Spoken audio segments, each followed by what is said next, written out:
So cycling has this massive problem. So once you figured out what bike you need, what shoes you need, the kit you need, there's actually still a lot of things that you need to know about cycling in order to have a good time on the bike, to know what you're doing, to feel confident. So I've been cycling for like 10 years at this point, and there's a bunch of things that you learn over the years through trial and error that nobody actually tells you but are pretty essential things for cycling. And so I wanted to make a list of 5 things that every cyclist should know but nobody actually tells you. For context, 2 of the things on this list are actually things that I've learned in the last 12 months despite having ridden a bike for about a decade at this point. All right, so let's start with tire pressure. So this is one of these things that is often overlooked by so many new cyclists. You just bang the pump on there, fill it up with air, and maybe do a little bit of a squeeze test to see whether you're happy with it.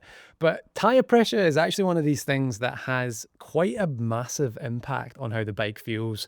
Both in terms of like comfort and how the road feel or trail feel depending on where you're riding, but also actually in terms of speed as well. And tire pressure is actually one of the cheapest and easiest performance upgrades that you can make to your bike, whether you're looking for a little bit more comfort or whether you're looking for a little bit more speed.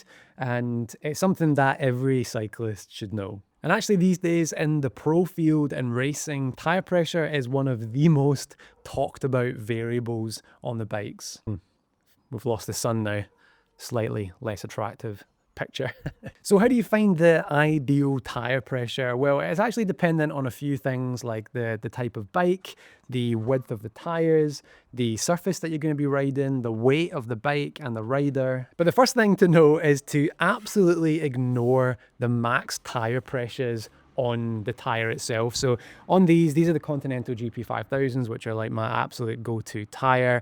On here it says max 116 psi, and so that is the absolute max number that these tires can accommodate safely, and you would probably be absolutely nowhere near that number. And so a lot of beginner cyclists will look at that number and pump to that pressure, and if you do that, these will be way too high, which is going to mean your bike is incredibly uncomfortable to ride, and you're probably actually going to be risking grip as well. So what I've done and what I've found is that there is a very good online calculator called the Silka tire pressure calculator, and all you do is you go on there, you bang in your conditions, so your weight, the surface of road, the type of speed that you're riding, the tires that you're using, and it's going to spit out the exact pressure that you should be using. And one of the biggest misconceptions about tire pressure is that if you run a lower pressure, you're going to be much slower.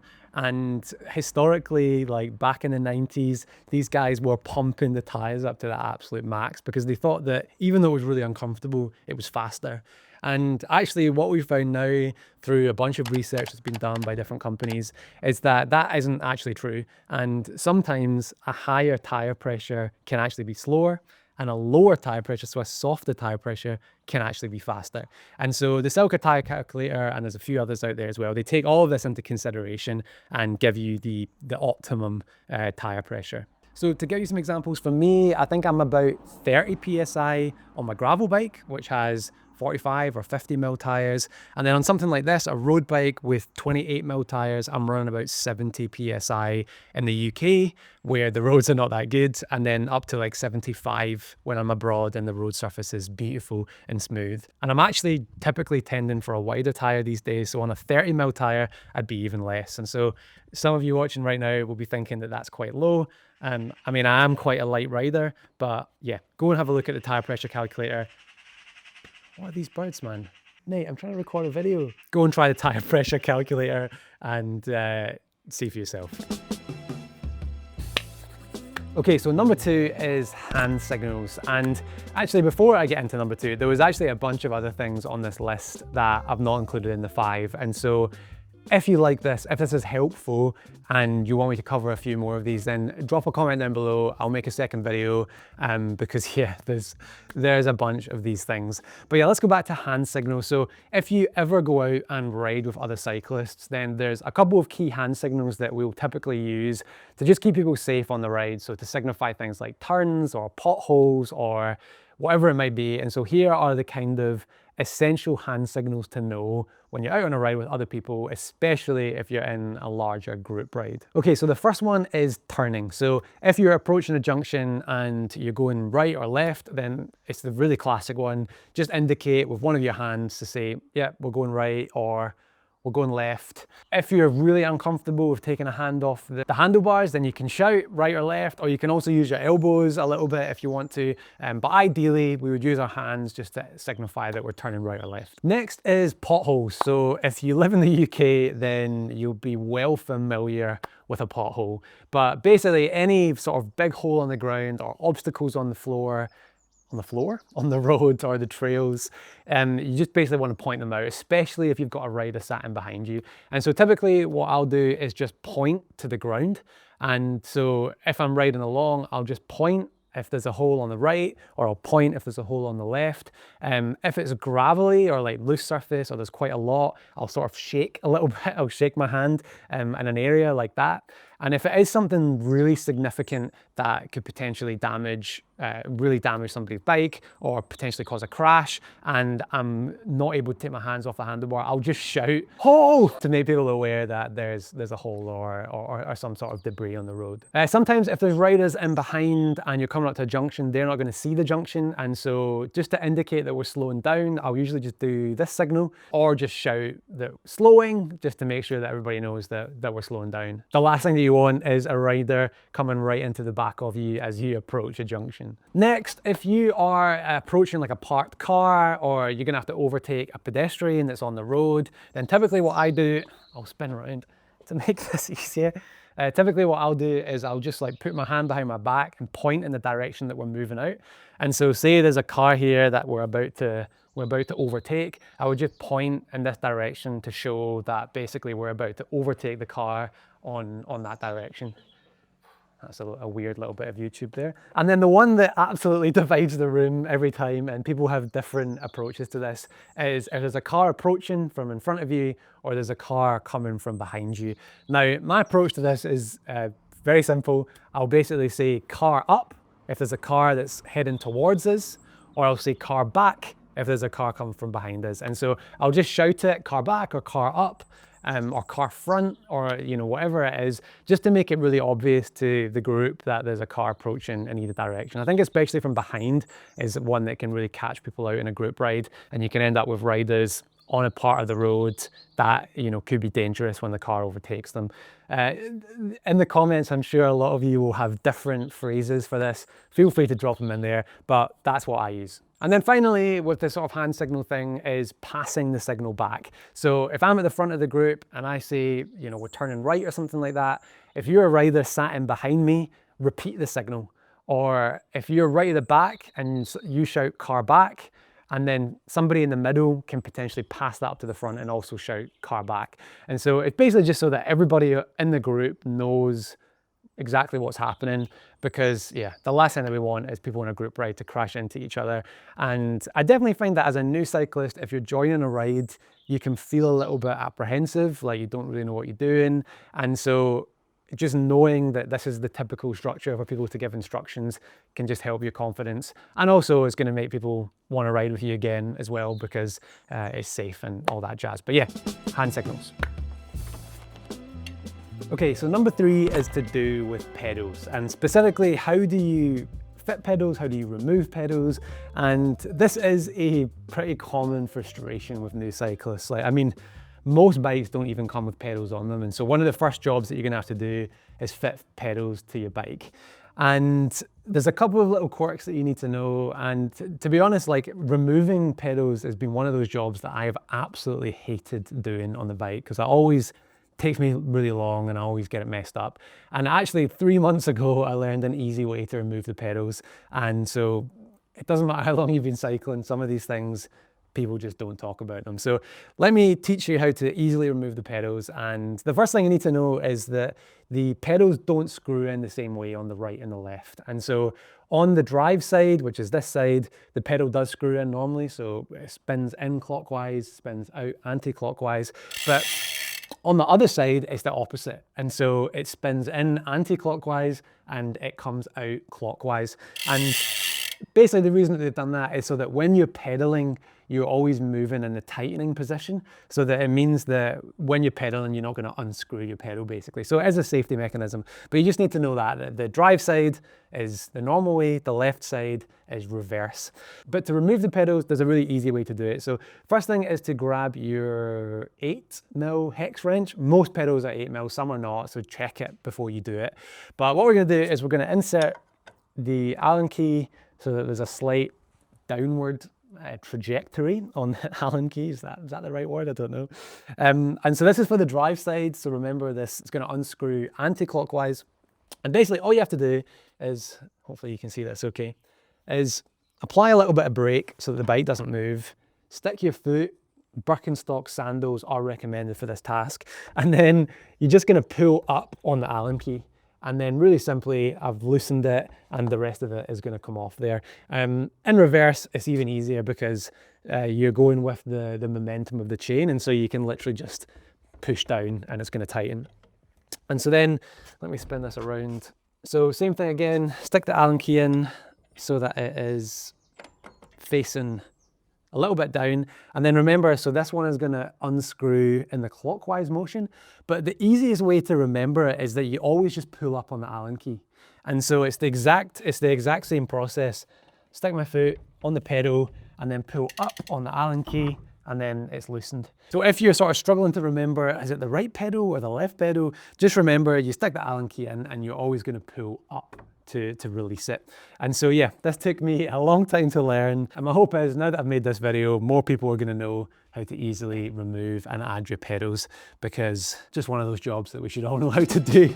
Okay, number 4, let's talk about the chain. So obviously this is the core part of the bike, but the thing with the chain is that if you don't replace it at the right time, it's gonna leave quite a bit of damage on the bike. And so you'll end up damaging your chain rings and you'll end up damaging your cassette.